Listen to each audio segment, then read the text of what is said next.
All right, so you may notice that I changed the title of my talk. This is because I'm a terrible speaker and you should never invite me to your conference ever, because I will just do this random stuff. I'll just change it up. But the gist of the talk is the same, but like I think a lot of things, I figured out a lot more about what I wanted to say when I actually wrote it, which was a lot this morning and last night. And before that too, I promise. But I'm calling it Zen and the Art of Convincing Your Company to Use Rust. Because while I will be talking about trying to get your company to use Rust and giving you some tips along the way, it's less gonna be about convincing and a little bit more about some Zen. Disclosure, I don't really know that much about Zen, and I'm probably the least Zen person out there. But we'll see how it goes. My name is Ashley Williams. You may know me as AG Dubs on Twitter. I don't recommend you follow me, but if you do, I'm sorry. I've been programming for a little while now. I primarily write the language JavaScript, and I usually write it on the server, which means that I use Node.js. In fact, I'm so into Node.js that I actually sit on the board of directors for the Node Foundation. So I'm pretty sold in on JavaScript. But that being said, I've written a whole bunch of different languages. I've written Rust, I've written Erlang, I've written Ruby. In general, the thing is I really, really love programming languages. And the reason I love programming languages is because I like to think about thinking. And in particular, the type of thinking that happens when people write code. Today is going to be a little different. Instead, we're going to talk about the thinking that happens when you try and convince somebody else to write code just a little bit differently. And by focusing on that thinking, hope we can be a little bit more successful in convincing them to try something new. So I work at this little company called NPM, which stands for Nearly Perfect Machine. Okay, that's not true at all. Like everyone's software, our code is not anywhere near perfect. But actually, NPM stands for Node Package Manager. Some people might tell you that's not what it stands for, but it is. But we're basically the package manager for JavaScript, kind of like your cargo, as you might understand. In fact, cargo was at least in part inspired by, and also a maybe negative reaction to, NPM, which is kind of interesting.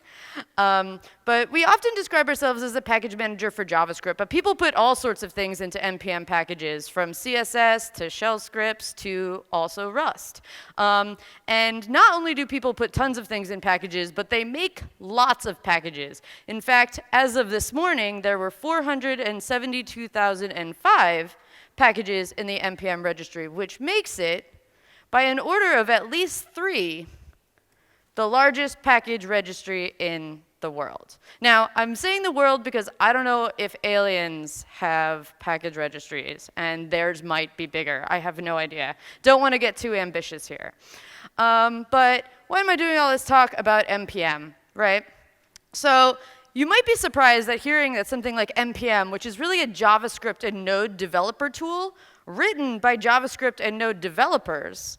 Knowing that, you might be really surprised to have seen this PR come into the Rustlang website last December.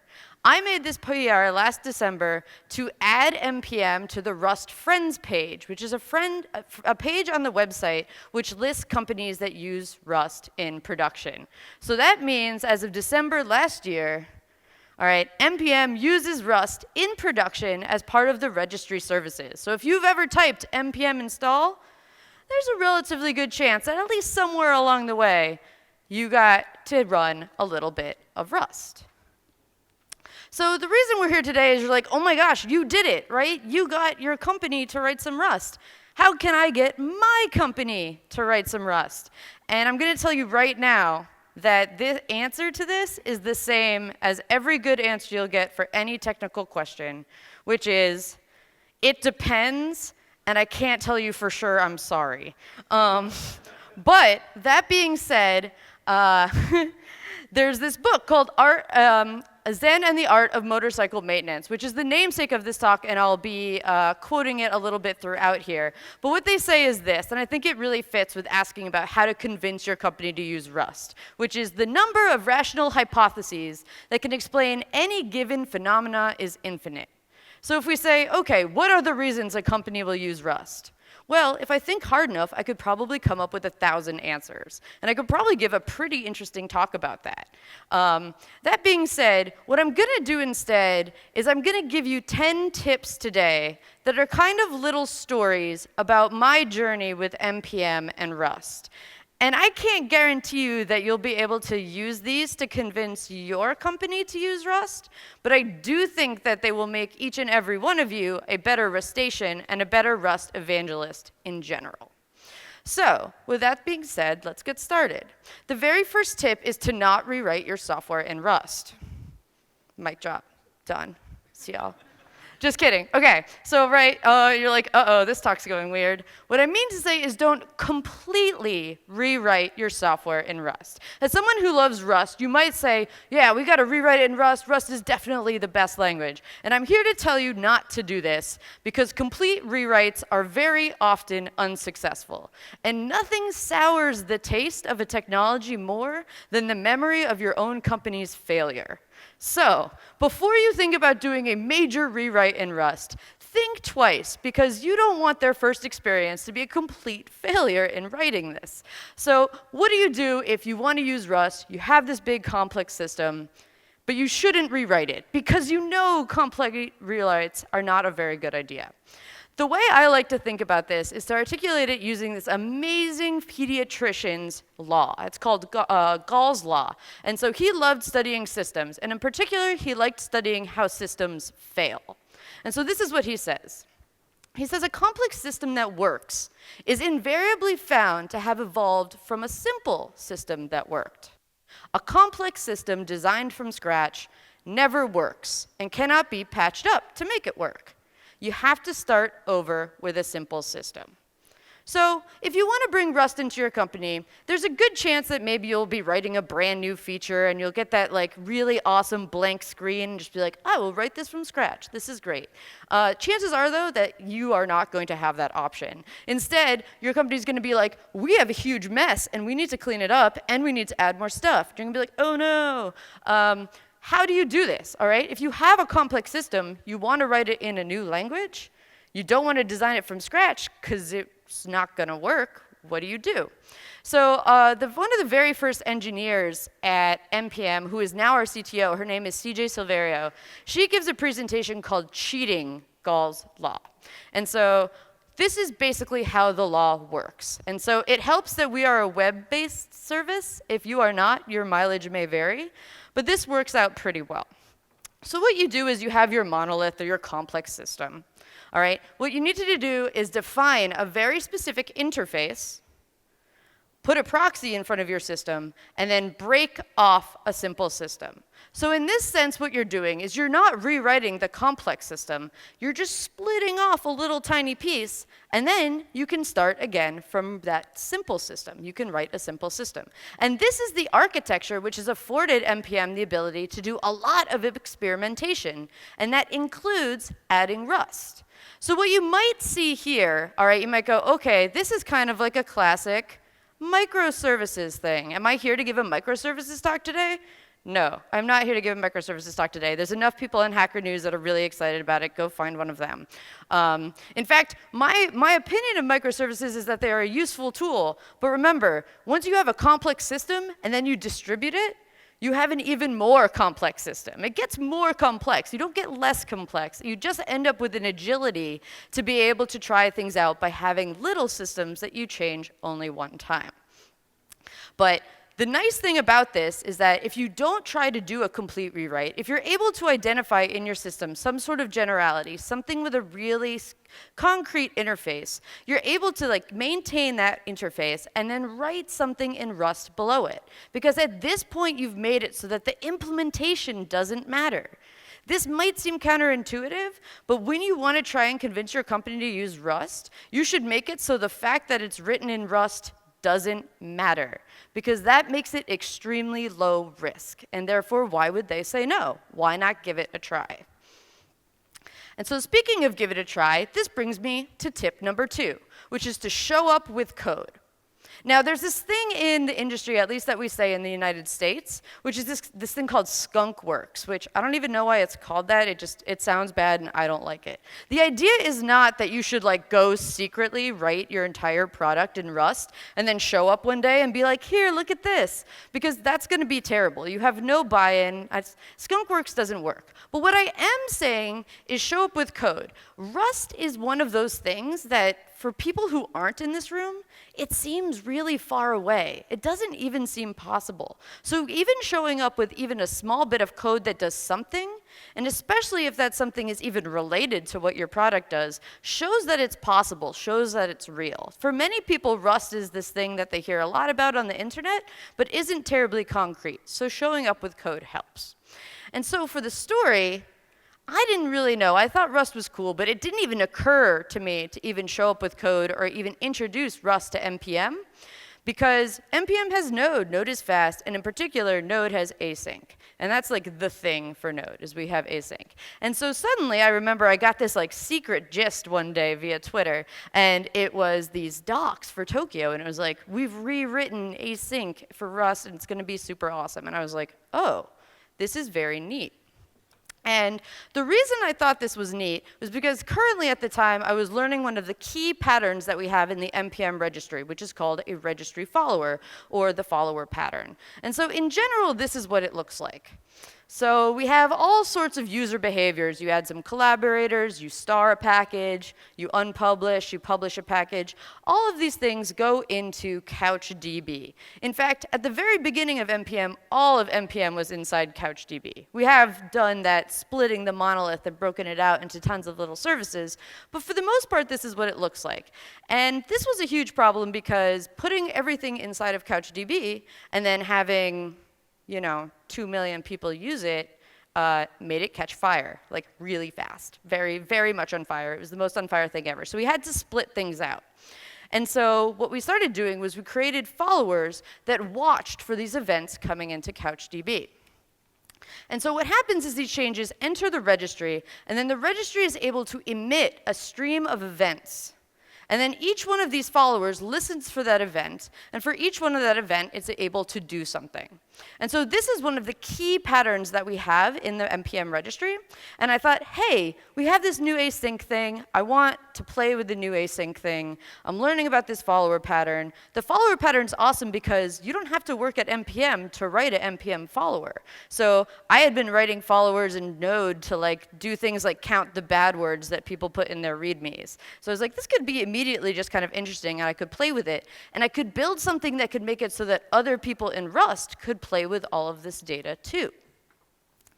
And so to do this, I ended up writing this code called changes stream, which is a crate. It's not on crates.io yet because Tokio is not yet inside of Hyper, which is the HTTP library that I use to do this.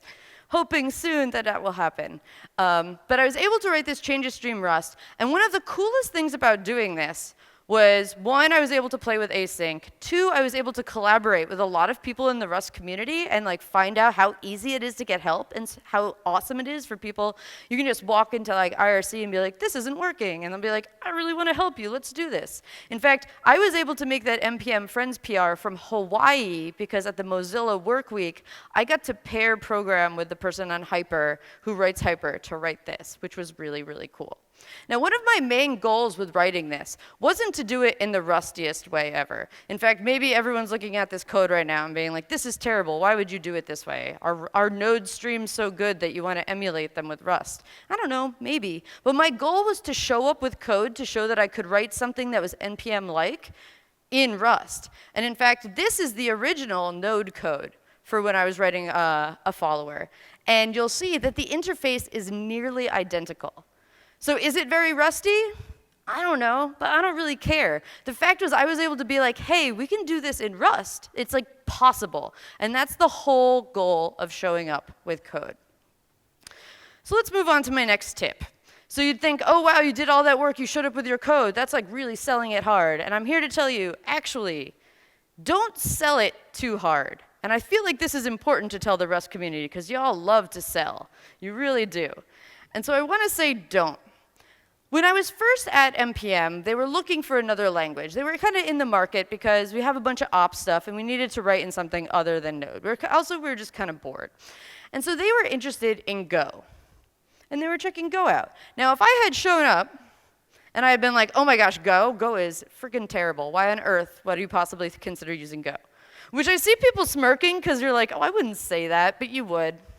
You would. I've seen you say it. Okay, it's real.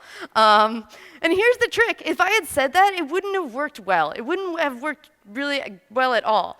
Because bashing other languages makes everybody look bad. And so while it seems to be this like really intense competition for which language is the best, that's not the angle that you should take.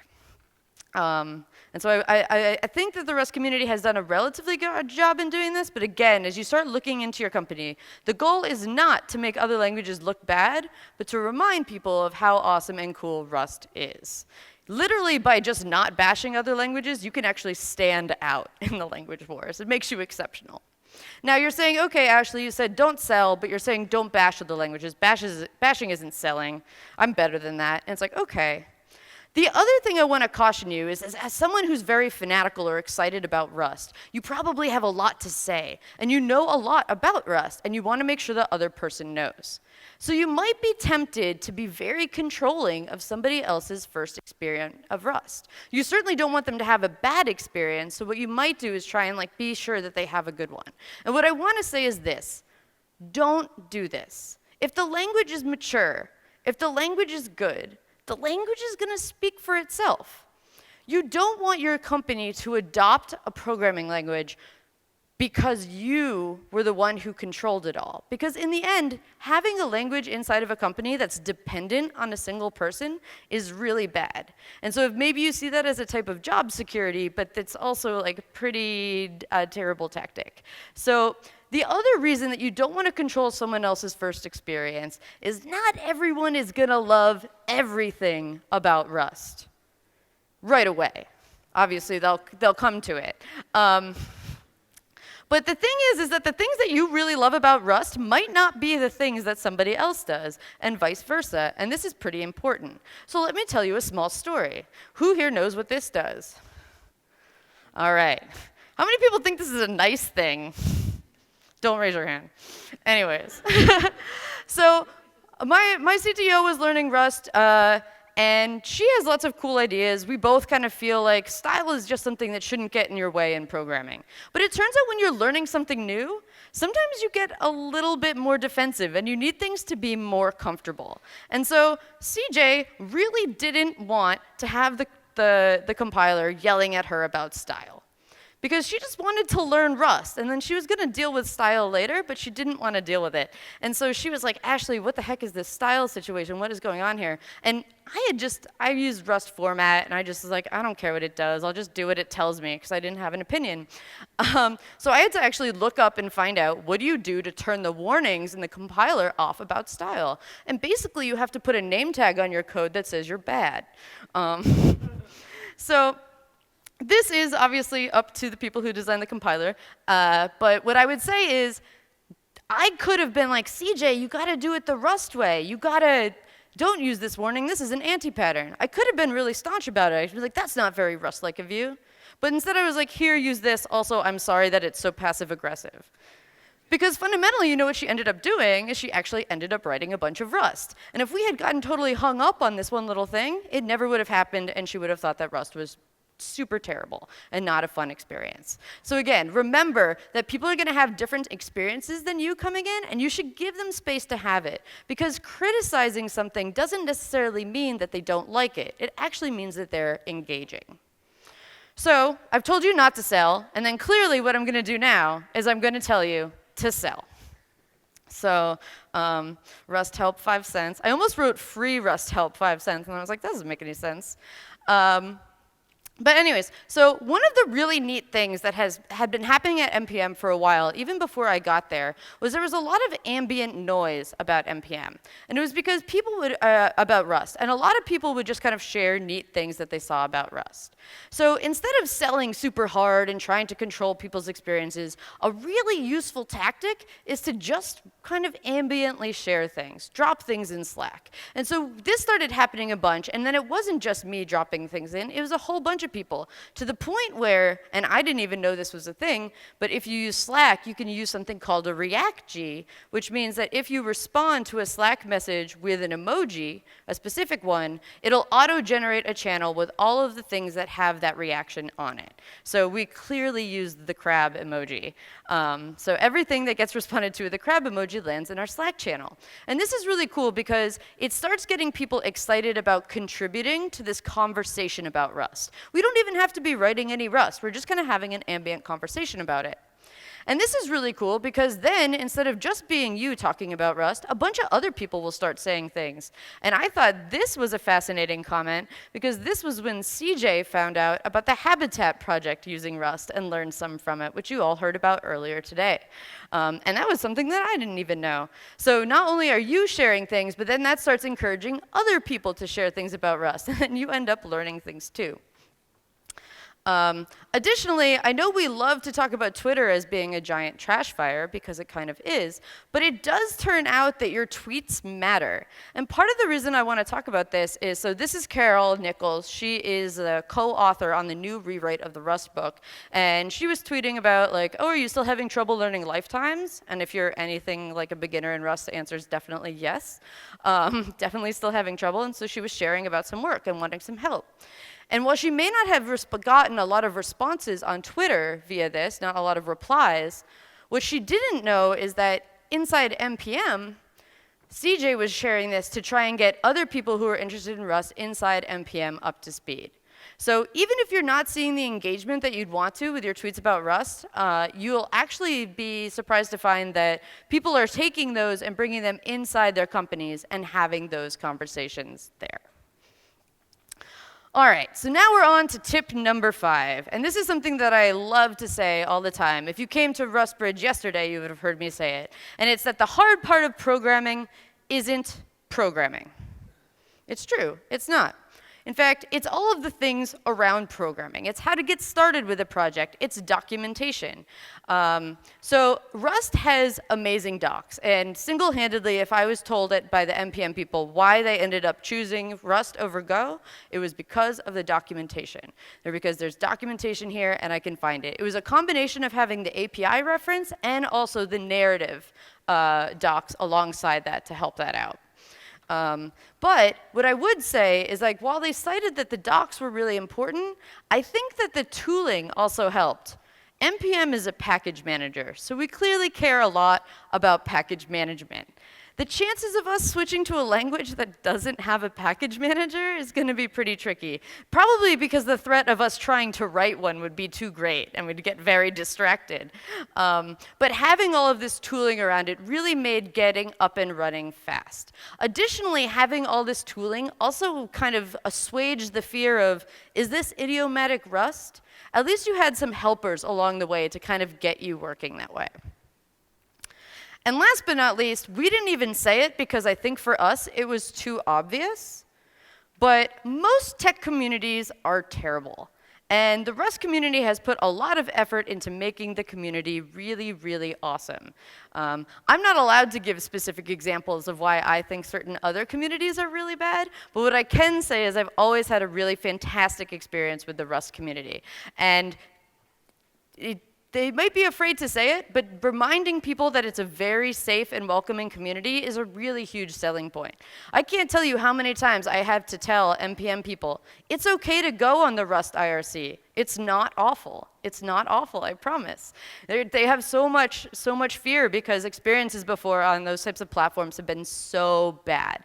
But Rust has done a fantastic job of making their community something that you literally want to join, not that you're just stuck with and deal with. All right, so docs, community, and tooling, you're like, okay, yeah, duh. Those might seem easy and common, but I want to remind you that they are neither. They are actually incredibly rare. And so these are some of the most key selling points, although inside a community like Rust, they might feel really obvious. All right, so tip number 6, as you may have anticipated, the hard part of programming is programming. So when I first was thinking about giving this talk, I thought I was going to maybe talk a lot about how all the technical aspects of the async I/O plus some of the other tooling stuff, and I was like, this is really cool. But then you know what I discovered? I discovered that selling something on technical merit is really easy. The thing that's hard is getting to the point where you get to sell it on technical merit, which is what all of these tips that I'm giving you now are. So I think you've heard a lot of really awesome technical stuff about Rust today, and I think you'll continue to hear some.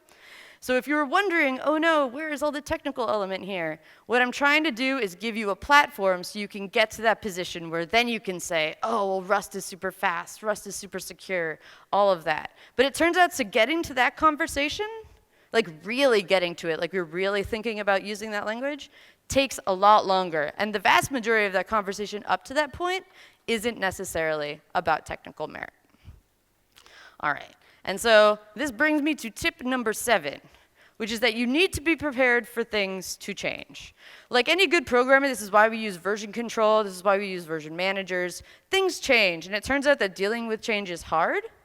And so during my experience of trying to walk through NPM, thinking about Rust, I ran into some interesting things that made me change my mind.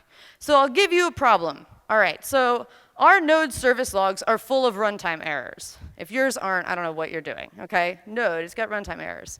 And so one of the great ways to go in and refactor your code is to go take a look at all of those errors and logs and parse them out and then find the things to fix. But it turns out that in particular, if you're NPM with the number of services that we have and the number of users that we have, the traffic we have, parsing our logs is extremely slow because they're huge. Now, my coworker, Ryan, was wanting to learn Rust, and he was like, you know what I'm going to do? I'm going to write a log parser, because we need one, and that seems like something Rust should be good at. Oh, no. This dropped into my Slack at around 8 p.m. last Monday. Oh, no, my Rust parser is 2 times slower than the JS version. Oh, gosh. What? And so I saw that, and I was like, oh, there's probably some stuff you need to fix. Like, you're new. It's OK. And so it turned out that, yeah, we made this one PR, which throws that lock on standard in, so you don't basically make a syscall every time you read in. And that shaved off 3 minutes. But it was still significantly slower than the JavaScript version. And yes, there was some stuff with strings. It turns out that strings are really, really hard. But in the end, all right, Node was actually kind of faster because of a default thing in Node. So if you don't know what this is a buffer. And it turns out that the global buffer that standard in reads into in Node, it's just larger by default than Rust's. And so it's faster. And that was kind of a bummer. But this was really interesting to both Ryan and I. Like, it took a while for us to figure this out. Because Ryan just said this to me. He was like, I just fully expected to Rust my way into 50% perf over JS. Sometimes you forget that V8 is pretty darn fast. Now, at this moment, you might be saying, wait, I thought this was about convincing your company to use Rust. It sounds like you don't like it. What's going on? And so this is another quote from Zen in the Art of Motorcycle Maintenance, and it says, you are never dedicated to something you have complete confidence in.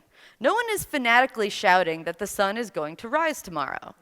They know it's going to rise tomorrow. When people are fanatically dedicated to political or religious faiths or any kind of dogmas or goals, it's always because these dogmas or goals are in doubt. And so I'm not necessarily saying that Rust is slower than Node. That would be a miserable thing to say on stage right now, because I also don't think it's necessarily true. But what I do want to say is I thought that I was going to be selling Rust because of its speed. That's what I thought. But it turns out that I'm selling Rust because of its safety. Remember, I was talking about these huge piles of logs of runtime errors. I wouldn't have those if the entire thing was written in Rust. So we were actually trying to solve a problem that was like caused by another problem. Again, we're chaining this all together. But again, I thought, OK, speed might be the thing, but now I kind of think it's safety. And part of that reason is because making Rust go fast is actually kind of hard. And so if you don't know, this is Sonic the Hedgehog. Whenever we talk about speed at NPM, we say, gotta go fast, and we talk about Sonic. So I made, yeah, two tails. Anyways. The thing is that making Rust go fast is pretty hard, but making Rust correct is actually pretty simple. And being correct is just as cool as being fast, if not cooler, but it's just a little bit less flashy potentially, and I just didn't really think that that would be how I was going to be selling it. My mind changed, and that was a really interesting thing to experience. So when you're thinking about convincing someone to use Rust, the reasons that you might have are probably going to change, and you need to be ready for that. If I had responded to Ryan with, there's no way, like you just wrote really bad Rust, like Rust is way better than Node, this again would not have gone over very well. Instead I was like, huh, that is really interesting. I'm really glad that we can write Rust and not have any more friggin' runtime errors. All right, so tip 8, of course, as you may have anticipated, is actually to be prepared for things to stay the same. So things are going to change, but also a lot of things are going to stay the same. All right? I have told everyone a bunch of times, boring code is my absolute favorite code. But a lot of people do not agree with this. People like really flashy new things. They don't like boring code. I like boring code. So for all the people who don't like boring code, let me try and convince you here. All right? So just because you've finally gotten your company to start using Rust, it doesn't mean everything will change. In fact, the best possible outcome is that nearly nothing changes at all. And this is why. First off, you have the scientific method principle. If you suddenly change everything when you start writing stuff in Rust, you're not going to have any way to measure what Rust's impact is. You're just going to have changed everything. And so instead of maybe being better, you'll have no way to know because everything will just be different. But more importantly, the reason you should just change maybe one or two things is so that you don't burn everyone out. Because it turns out that changing lots of stuff stresses people out. And when people are changing things, like you don't want to be stressed out. You want to actually have a good experience. So a little story here. We deploy our Rust and all of our production stuff using something called a git deploy system. So we can just type git push origin and force push a branch and then write it to a branch called deploy production. And then we have Ansible scripts in the background that just push our stuff up. It's super great. I never have to think about how to deploy a system. All right, and so when we thought about writing Rust, one of our first questions was, oh geez, how are we going to deploy it? Now Rust has a super awesome thing, like you can make a compiled binary, you can deploy it. That's not what we do. All right, we just deploy Rust using nearly the exact same process that we deploy Node. Is that good? I don't really know, but it works, and everyone is really comfortable with it. So we were able to change just one thing, and people really enjoyed that. All right, so I know I'm running a bit out of time, but I have 2 more tips for you. This is tip number 9, and it's have a problem to solve. It might seem a little bit obvious at first that if you want to use a tool, you should have a problem to solve. But you might be surprised by how many people are like, throw a Rust on it, it'll be good. And don't actually do the work of being like, what should I actually do with this Rust? And so I always say, figuring out what problem to solve should be easy because all software is absolutely terrible. So figuring out where your specific terrible software is probably a great place to find some Rust and put it there. All right, so for us at NPM, what I like to say is big numbers are big. This is our problem. All right, over the last year, 70 billion downloads occurred, and that's been ramping up. So we're averaging about 2 billion downloads a week. This is a large problem. Like literally, it's large. It's a large problem. And so what we're really excited about, and this is fundamentally what we decided that we wanted to adopt Rust for, is we want to be doing something that we call storefile transforms, which returns to this idea of the follower, which is right now a lot of package data is dynamic, but it's a lot faster to serve static data. And so we want to write followers that take this dynamic data, do a transform on it, and then store it so we can serve it statically, which is going to make it go a lot faster given the traffic that we have. All right, so I would urge you, specifically, if you really want to use Rust, find a problematic part of your product and then try rewriting that in Rust. Don't just generally say, oh, let's use it, because having something specific is going to give people a way to really envision what adding Rust to the product would do. And last but not least, this one is my favorite. So I know that the core team is currently focused on developer ergonomics because they're worried that Rust has too large of a learning curve. And as someone who's a teacher, I also really care about that. And I do think that Rust has a pretty strong learning curve. But I'd like to point out the other side of the coin, which is that the learning curves are kind of a blessing in disguise. NPM is a really small team. We have 25 people working at NPM, 13 of which are engineers. Most service engineers end up spending a lot of time working by themselves, and that's kind of a bummer. And so the idea of introducing Rust, for us, it wasn't necessarily, oh no, people have to now get up to speed, they have to learn how to use Rust. No. It was actually a pleasure. It was like it was a benefit that we got to actually teach people new things. So after this huge whole refactor of the log parser, Ryan just said, you know, this is the really fun part about learning new things. I still have the patience to do any number of silly things. And to take somebody who's been working extremely long on an extremely complex system and say, learn a new thing and do some stuff that's silly, is actually really energizing. So instead of thinking about the fact that teaching your team something new is going to take time and slow them down, realize that learning something new is actually energizing. And if it's hard, that's probably even better, because at this point, the absurdity of learning something difficult can be something that actually makes you more excited about getting stuff done in the first place. So in summary, I've listed out a bunch of these tips. As you've noticed, a vast majority of these actually contradict each other. That's because, as I said before, there's not really a surefire way to convince your company to use Rust. It depends. And so you should try out all of these. Try out some of them. Figure out what works for your team.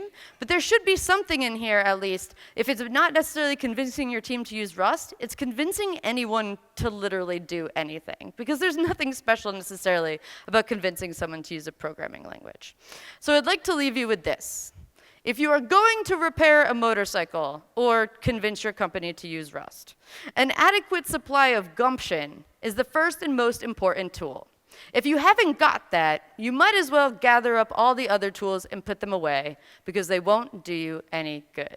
So gumption's kind of a funny word, especially in English, so I translated it, and what it means is like a spirit of initiative and resourcefulness. So fundamentally, what you need in order to convince your company to use Rust is the desire to do it. And so if you're interested, you should try it and you should start and figure out what works along the way. So go forth and spread Rust. Thanks.